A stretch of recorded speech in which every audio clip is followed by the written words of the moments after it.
Hello dear students, welcome to CAT Guruji. CAT means हो गया command और technical. Myself Ashutosh sir, lecturer government polytechnic Sheohar. Okay, मैं यहाँ आप लोगों को डिफरेंस बताने जा रहा हूँ, difference between density and unit weight.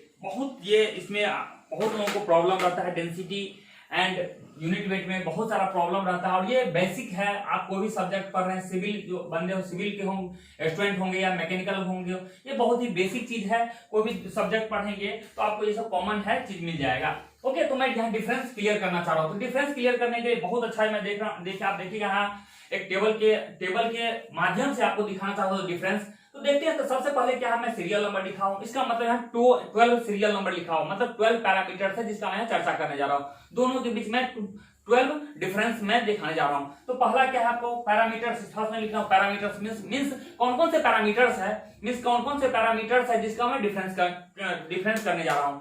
Next क्या है आपका, डेंसिटी है। नेक्स्ट क्या है, डेंसिटी और यूनिट वेट। इन दोनों के बीच में इस पैरामीटर को ध्यान में रखते हुए दोनों के बीच जो डिफरेंस होता है उस डिफरेंस को मैं चर्चा करने जा रहा हूं। तो सबसे पहले देख रहा हूं पैरामीटर्स यहाँ लिखा हूं। तो सबसे पहले हम लोग जानना चाहते हैं कि उसका अदर नेम क्या है डेंसिटी का। तो उसका अदर नेम है मास डेंसिटी या स्पेसिफिक मास। ये बस याद रखना है, इसमें कुछ कॉन्सेप्ट नहीं है।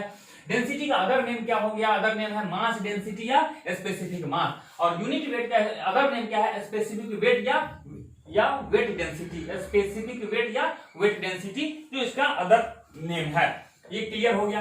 नेक्स्ट देखते हैं सिंबल देखते हैं। तो इसका होता है सिंबल रो होता है, जिसको इंग्लिश में RHO बोलते हैं या हिंदी में रो बोलेंगे। और जिसका आपका यूनिट वेट का क्या होता है, गामा, GAMA। वो अल्फा बीटा गामा वाला नहीं है, ये गामा, इसका एक ग्रीक लेटर है जो गामा से डिनोट करते हैं। या अल्फा इंग्लिश अल्फाबेटिकल है, स्मॉल W लेते हैं, कैपिटल W नहीं। कैपिटल W रिप्रेजेंट कर जाता है वेट को, कैपिटल W बताता है वेट को, ये स्मॉल W है रिप्रेजेंट कर रहे हैं। नेक्स्ट बात करते हैं हम लोग डेफिनेशन। इसका बेसिक डेफिनेशन क्या है, तो बेसिक डेफिनेशन है रो बराबर होगा total mass by total volume. यानी जो भी मटेरियल है, ये हम जानते हैं कि हम लोग डेंसिटी से निकालना चाह रहे हैं, यहाँ फ्लूइड के केस में पढ़ रहे हैं। तो यहाँ एक होमोजेनियस सिस्टम है, वन फेज सिस्टम है, इसीलिए यहाँ हम लोग अलग अलग डेंसिटी डिफाइन नहीं करेंगे। तो डेंसिटी होता है यहाँ total mass by total volume. उसी तरह यहाँ क्या हो जाएगा, वेट बाय वॉल्यूम हो जाएगा। बस यहाँ मास को रिप्लेस कर दीजिए, वेट से कर दीजिए। क्लियर है, ये हो गया। नेक्स्ट पॉइंट हम लोग देखते हैं क्या है। नेक्स्ट पॉइंट हमारा पैरामीटर है SI सिस्टम। अब हम लोग यूनिट की बात करते हैं। तो ये बेसिक डेफिनेशन है, अब यूनिट की बात करते हैं। तो ऐसा यूनिट क्या हो गया, मास का ऐसा यूनिट क्या होता है, किलोग्राम होता है, और लेंथ का होता है मीटर होता है, इसलिए मीटर क्यूब हो गया, वॉल्यूम का हो गया। तो किलोग्राम प्रति मीटर क्यूब। और इसका आपका CG इसमें हो जाएगा। ऐसा यूनिट में क्या होगा, फोर्स का होता है, न्यूटन होता है। तो मैं किलो न्यूटन में दिखा दिया हूं, लेकिन आप इसको न्यूटन ही कहिए। ये किलो न्यूटन कहना सही नहीं है, न्यूटन ही कहिए। तो ये आपका न्यूटन प्रति मीटर क्यूब हो गया। हालांकि हम लोग एक्सप्रेस करते हैं किलो न्यूटन प्रति मीटर क्यूब में। ऐसा यूनिट आपका ये हो जाएगा, क्योंकि फोर्स का यूनिट होता है, ऐसा यूनिट न्यूटन होता है, नॉट किलो न्यूटन। नेक्स्ट देखते हैं पांचवा में MKS सिस्टम यूनिट है, MKS सिस्टम है। तो MKS में सिस्टम है, किलोग्राम हो जाता है, मास होता है, मास का यूनिट किलोग्राम है, इसलिए मीटर, किलोग्राम प्रति मीटर क्यूब हो जाएगा। और यहाँ होता है किलोग्राम फोर्स मीटर क्यूब हो जाएगा। नेक्स्ट देखते हैं CGS सिस्टम या यूनिट की, ये भी MKS सिस्टम या यूनिट दोनों शब्द कह सकते हैं। ये ग्राम सेंटीमीटर क्यूब हो जाएगा, ये डायन प्रति सेंटीमीटर क्यूब होगा। ये दोनों सिस्टम आता है मैट्रिक सिस्टम के अंतर्गत। हमारे पास मुख्य रूप से दो टाइप के सिस्टम होते हैं। मैट्रिक सिस्टम होता है, दूसरा होता है इंग्लिश सिस्टम या FPS सिस्टम का लीजिए। तो मैट्रिक सिस्टम दो प्रकार की होता है। फिर इंग्लिश सिस्टम में दो प्रकार के होते हैं, इसमें मैट्रिक और इंग्लिश होते हैं। ठीक है, उस इंग्लिश मैट्रिक में ही उसको दो भाग बांटा गया, ग्रेविटेशनल और एब्सोल्यूट बांटा गया। तो मैट्रिक ग्रेविटेशनल सिस्टम में हो जाता है, मास का यूनिट होता है मैट्रिक स्लग होता है, याद रखिएगा, ये SSC JEE में पूछ चुका है। तो मैट्रिक स्लग होता है MSL और प्रति मीटर क्यूब हो गया। क्लियर है, तो मैट्रिक ग्रेविटेशनल यूनिट हो जाएगा मैट्रिक स्लग MSL मीटर प्रति मीटर क्यूब हो जाएगा। जबकि इधर आपका इधर हो जाएगा फोर्स का यूनिट होगा मैट्रिक ग्रेविटेशनल में हो जाएगा किलोग्राम। मैं उसको लिखेंगे शॉर्ट फॉर्म में KGF प्रति मीटर क्यूब हो जाएगा।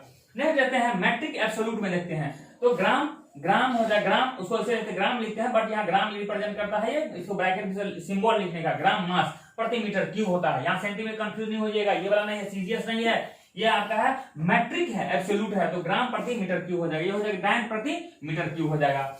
नेक्स्ट में देखते हैं इंग्लिश में, इंग्लिश ग्रेविटेशनल में हो जाएगा स्लग हो जाएगा। ठीक है, मास का यूनिट होता है स्लग होता है, याद रखिएगा। ये पूछा SSC में इंग्लिश ग्रेविटेशनल में हो जाता है स्लग, जिसका सिंबल होता है SL होता है, प्रति मीटर क्यूब हो जाएगा, प्रति फीट क्यूब हो जाएगा। और ये होगा पाउंड, LBF ब्रैकेट में F रिप्रेजेंट करता है फोर्स को, LBF पाउंड हो जाता है, और ये फीट क्यूब हो जाएगा। नेक्स्ट है इंग्लिश और एब्सोल्यूट है। इंग्लिश एब्सोल्यूट का क्या हो जाएगा, पाउंडर हो जाएगा, LB हो जाएगा, पाउंडर का सिंबल LB होगा, LB।